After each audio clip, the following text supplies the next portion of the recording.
नमस्कार दोस्तों, बिहार विधानसभा चुनाव के बाद देश के 12 राज्यों में एसआईआर की प्रक्रिया शुरू हो चुकी है। अब एसआईआर की प्रक्रिया शुरू होने के बाद विपक्ष के नेताओं के द्वारा लगातार सवाल किए जा रहा है। चुनाव आयोग, भारतीय जनता पार्टी, इसी बीच कई बीएलओ की मौत भी हो चुकी है। अब इतने बीएलओ की मौत होने के बाद, कई कारणों से मौत हो चुका है, विपक्ष तो और हमलावर है। अब इसी को लेकर न्यूज चैनल पर तो डिबेट होता रहता है। अभी इसी मुद्दे को लेकर एक डिबेट हो रहा था। उस डिबेट में भारतीय जनता पार्टी के प्रवक्ता, मतलब आप लोग पूछो, उम्र लाने की क्या जरूरत है? वो 75 के हैं, ममता दीदी 70 साल की हैं। हमला बिल्कुल 75 70 साल की है।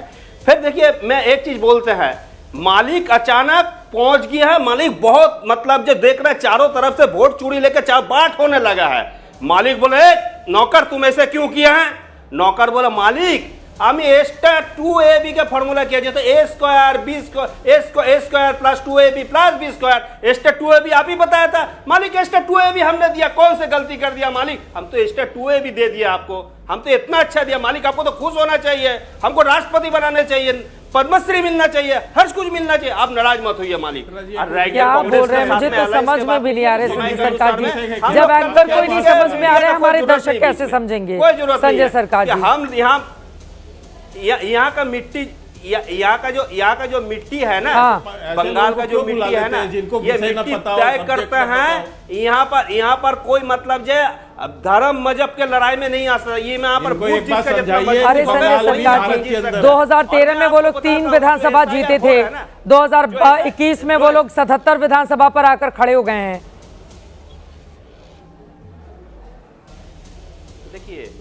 कौन जिताया था आपको मालूम है? 2002 से लेकर 23 तक जो मतलब जो आदमी वहां पर, जो मतलब बांग्लादेश में जिसको अत्याचार हुआ था, जो पीड़ित लोग थे, वो लोग यहाँ पर आए थे, वोटर कार्ड बनाया था, वो लोग सोचा था मोदी जी है, हम लोग को बचाएंगे। लेकिन आज का हुआ, मथुआ को तरफ भगाने के लिए तैयार हो गया। नाम आज के, आप बॉर्डर देखे, आप तो बॉर्डर में तो छोटा मोटा दिखा रहा है। हाँ। अगर 10 मुसलमान जाता है तो 1000 हिंदू जा रहे हैं बांग्लादेश की तरफ। ये हकीकत बात है, मैं आपको बता रहा हूँ।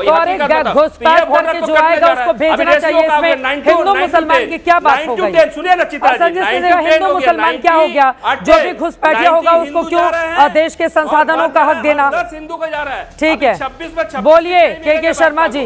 26 सीट मिलने वाला नहीं। अरे तो जो बांग्लादेशी हिंदू है वो बंगाली हिंदू का हक मार रहा है। 25 से 245 सीट, तो ऐसे लोगों को तो बाहर ही करना चाहिए। सरकार बंगाल में बना रहा है। अब बोलिए के शर्मा जी, वो कहें आप लोगों के चश्मे में खाली मुसलमान दिखाई दे रहे होंगे, लेकिन अब हिंदू भी पलायन कर रहे हैं, जा रहे हैं बांग्लादेश। जो बांग्लादेशी हिंदू आए थे इधर 90% मतलब जो 90% मुसलमान, 10% हिंदू। टीएमसी के प्रवक्ता ने खुद एक बात स्वीकार कर लिया, एक बात टीएमसी के प्रवक्ता ने खुद स्वीकार कर लिया कि पश्चिम बंगाल में घुसपैठिए हैं, इसीलिए बॉर्डर से वो भाग रहे हैं। ये खुद ये आइडेंटिफाइड कर रहे हैं कि एनसीआईबी का रिपोर्ट, और अब वो डर के मारे, एसआईआर के डर से वो भाग रहे हैं बॉर्डर पे। ये कह रहे हैं लाखों की संख्या है वहां पर। मैं उसमें हिंदू मुसलमान नहीं ढूंढ रहा हूँ। कैसे घुसा अब इनको बंद कराइए प्लीज। अपनी बारी में बात करना सर, थोड़ा सा। एनसीआईबी का रिपोर्ट मतलब चित्रा जी थोड़ा सा डाउन करना। 15 दिन पहले एनसीआईबी रिपोर्ट, इन्होंने खुद ममता बनर्जी की पोल खोल दी है। इस समय आपके चैनल में ममता बनर्जी की पोल खोल के रख दी कि लाखों लोग बॉर्डर क्रॉस करके बांग्लादेश जा रहे हैं। हाँ। इसका मतलब है कि वहां पर घुसपैठिए हैं निश्चित तौर से। ये तो इन्होंने सर्टिफाइड कर दिया। लेकिन मैं 2 बातें और करना चाहता हूं। पहली बात मैं क्लियर कर दूं कि जो एसआईआर की प्रक्रिया है ये 1 महीने की नहीं है। इस झूठ से बचना चाहिए। ये 1 महीने का कार्रवाई नहीं है। आपको भी पता है कि बिहार के अंदर जून से चालू हुआ था और सितंबर में लास्ट वोटर लिस्ट आया था।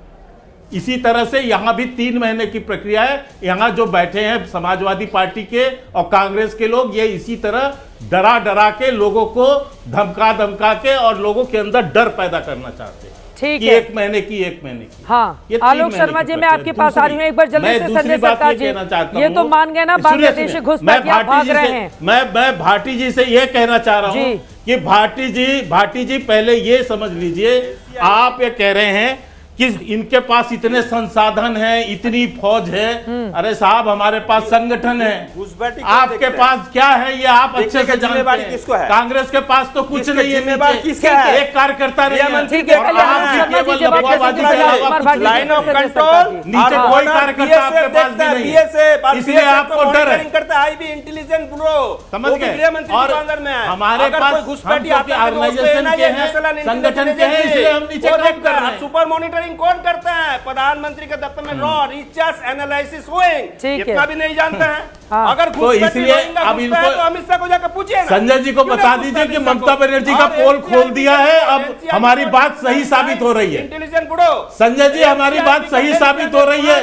ये आपने बता दिया है कि लाखों लोग बॉर्डर पे खड़े हैं। 5 करोड़ घुसपैठी हिंदुस्तान में है। ये हम नहीं बोल रहे, आपको आपको आपको तो सबको निकाला ही जाएगा, का फुल फॉर्म क्या है? सबको निकाला जाएगा। आपके बचाने यही चिल्लाती थी ना ममता बनर्जी की रोहिंग्या का कोई वोट नहीं काट सकता, रोहिंग्या को कोई बाहर नहीं निकाल सकता, बांग्लादेशी घुसपैठियों को कोई बाहर नहीं निकाल सकता। अपनी जान पे खेल जाऊंगी। अब देखें आप कैसे बाहर निकल रहे हैं। बोलिए, बोल नहीं अब पा रहे। देखें कैसे बाहर निकल रहे हैं वो। गोमूत्र यूनिवर्सिटी से पढ़ के आता ये है, अपने आप गोबर निकल गोमूत्र रहे हैं। जो पढ़ के आता है अभी तक ये चिल्लाती थी ना ममता बनर्जी, जो धमकियां देती थी, वो सारी धमकियां खत्म हो गई। ये सारी धमकियां खत्म हो गई दादा। अब ये सब दिमाग मत लगाओ, चिल्लाओ मत यहाँ रिपोर्ट पे। दिया है 15 तारीख को। बॉर्डर पे जाके लोग खड़े हो गए हैं ना, ये आपकी हकीकत है। चलिए ठीक है, आलोक शर्मा जी के पास जल्दी से जाते हुए। आलोक शर्मा जी, आपकी टिप्पणी आपने सुन लिया। उन्होंने आरोप लगाया, वो कह रहे हैं हमारे पास तो संगठन है, पूरे संगठन के लोग जमीन पर काम करते हो। ठीक है संजय सरकार जी, आलोक शर्मा जी बोलेंगे अब। आलोक जी, देखिए, उनके पास बिल्कुल बिहार में संगठन था। 71,000 करोड़ का सीएजी ने पता किया, उसका कहीं पर पता ही नहीं था। नोटबंदी का पैसा भी है, पीएम केयर्स फंड का भी है, इलेक्ट्रोल बॉन्ड का भी पैसा है, सारे पैसे हैं उनके पास। तो संगठन मजबूत है, इसमें कोई दो राय नहीं।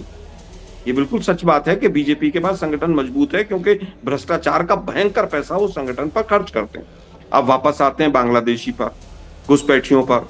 झारखंड में चुनाव था तो झारखंड में अमित शाह जी के पीछे पीछे सब पल्लू पकड़ के घुसपैठिए वहां चले गए थे। फिर उसके बाद दिल्ली में आ गए थे वो सब। दिल्ली का चुनाव हुए लगभग 10 महीने हो गए आज। कितने बांग्लादेशी घुसपैठिए दिल्ली से निकाल दिए। एक दिन एबीपी न्यूज इस पर भी चर्चा कर ली। इसके बाद अब वो सारे घुसपैठिए बिहार में चले गए थे। अब बिहार का चुनाव समाप्त हो गया, बिहार में कोई घुसपैठिया नहीं। अब ये सारे घुसपैठिए बांग्लादेश पश्चिम बंगाल में चले गए। दुर्भाग्य यह है कि इलेक्शन कमिश्नर से जब पूछा गया कि कितने घुसपैठियों के वोट पकड़े आपने, तो सबके मुंह पर टेप लग गई। आज फिर घुसपैठिया चालू हो गए। बांग्लादेशियों के वोट नहीं होने चाहिए, ये नहीं होना चाहिए। अरे भाई, नहीं होना चाहिए। 11 साल से वो चाणक्य जो बैठा है दिल्ली में, क्या वो दिल्ली से भी घुसपैठिए नहीं निकाल पाया? इतनी कमजोर सरकार है, इतना निकम्मा गृह मंत्री है। मुझे लगता है कि पूरी का पूरा एक षड्यंत्र है। 65 लाख वोट सहयोगी दल ही तो कह रही है कि बॉर्डर पे खड़े हैं। विपक्ष ने आवाज उठाया, वहां शर्म नहीं आ रही है सुनने में? लाखों लोग खड़े हैं, तो बिल्कुल वो नहीं निकम्मा सुन पा रहे गृह मंत्री, हो, बोगस वो नहीं सरकार, सुन पा रहे हो बातें। बोगस सरकार है बिल्कुल, हाँ, हाँ। जो हमेशा आज भी विपक्ष से ही सवाल पूछती है। भाषा आलोक शर्मा दूसरी जैसा बात, मैं फिर बदतमीज कह रहा हूं, आदमी बोल बोगस सकता सरकार है, आलोक निकम्मा शर्मा गृह जैसा मंत्री। बदतमीज बोल सकता है टीवी चैनल यार, में बैठ के। ये आराम देखिए से, ना, बात है ना, आराम से। यही तो कह रहा हूं, प्रॉब्लम ये है। बदतमीजी की हद दिल्ली है। से घुसपैठिए, ये गृह दिल्ली मंत्री से को इस तरह की घुसपैठिए बात आप नहीं करना निकल पा रहे बदतमीजी की हैं। हद पर है। बात करेंगे, आलोक वापस शर्मा आता हूं। अपनी औकात पर 65 लाख, है, अपनी औकात दिखा रहा है। पर बात करेंगे, ये मुद्दे पर बदतमीज देखिए, आदमी देखिए, अपनी देखिए, औकात क्या मुद्दे पर देखिए, बात मिर्ची करेंगे। लग जल्दी गई, से देखिए, राजकुमार भाटी जी, मिर्ची राजकुमार भाटी ये जी, हार की गृह तरह मंत्री है। को एक्सपोज ये करते हार हैं, की इनको भाषा मिर्ची है। लग गई। देखिए, राजकुमार ये भाटी हार जी। की भाषा है। इलेक्शन कमीशन को एक्सपोज करते हैं तो इसको बीजेपी को शर्म मिर्ची नहीं आती लगती है है। कि राजकुमार गृह भाटी हम मंत्री ये को इस पूछ रहे हैं कि तरह की भाषा 65 लाख जब वोट एनडीए के 3 प्रवक्ता बैठे हैं आपके चैनल पे। जी, तीनों प्रवक्ताओं को ये समझना चाहिए कि ये एसआईआर की प्रक्रिया ना तो बीजेपी कर रही है, ना जेडीयू कर रही है, ना आरएलडी कर रही है। ये चुनाव आयोग कर रहा है और उसमें अगर कोई कमी है, हम उसमें सुधार की मांग उठा रहे हैं, तो ये सबको उठानी चाहिए। ये इसे अपना काम क्यों मान के सफाई दे रहे हैं? ये सफाई दिए जा रहे हैं लगातार। अभी तीनों प्रवक्ताओं ने कहा कि समाजवादी पार्टी, कांग्रेस झूठ बोल रही है, जो ये कह रहे हैं कि उससे दबाव के कारण बीएलओ ने सुसाइड कर लिया। मैं कह रहा हूं बीएलओ अपनी पीड़ा खुद बता रहे हैं। क्या बीएलओ की आपको चिंता नहीं है? मैं तीनों प्रवक्ताओं को, तीनों भाइयों को और खास तौर से मलूक नागर जी को मैं बताना चाहता हूं कि जिस अध्यापिका ने इस्तीफा दिया है नोएडा में, उसका नाम है श्रीमती कविता नागर। कविता नागर, उन्होंने पत्र में लिखा है कि प्राइमरी विद्यालय हाजीपुर की अध्यापिका हूं, पिछले 20 वर्षों से विभाग में सेवा दे रही हूं, लेकिन मेरे परिस्थिति ऐसी होगी, मेरे ऊपर इतना मानसिक दबाव है, अधिकारियों का रवैया बहुत ही दुखद है, जिसके कारण मैं मानसिक रूप से बहुत परेशान हूं। अगर ये बीच में न चलना है, मैं किसी के बीच में एक शब्द नहीं बोला, कृपया मेरी बात खत्म कर लें जल्दी से। अगर कविता नागर कह रही है कि मेरे ऊपर इतना मानसिक दबाव है और वो अपनी नौकरी छोड़ने को मजबूर है, सरकारी नौकरी लेटर मत पढ़ो यहाँ पर। मलूक नागर साहब बीच में कंट्रोल क्यों नहीं अपनी अपनी बारी में अपनी बारी में बोलेंगे, अपनी अपनी बारी में बोलेंगे, अपनी अपनी बारी में। चित्रा जी, इसे आप बदतमीज आदमी को चुप क्यों नहीं करते? बदतमीजी करता है। जल्दी से खत्म, bye bye, tata, good bye.